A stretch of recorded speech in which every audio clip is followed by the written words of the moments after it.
चल आज भी जेठुआ धाम हनुमान जी के मंदिर में हम लोग पहुंच चुके हैं। दिव्यतम इधर से इधर चलिए, उधर से चलिए। जय प्रभु। यहीं से इधर से वही तो बोल रहा हूँ। अंदर कैसे आए?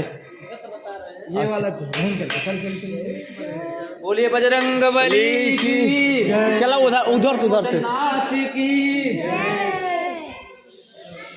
आज हम लोग जेठुआ धाम में पहुंच चुके हैं। मंदिर में चलिए आप लोगों को दर्शन कराते हैं।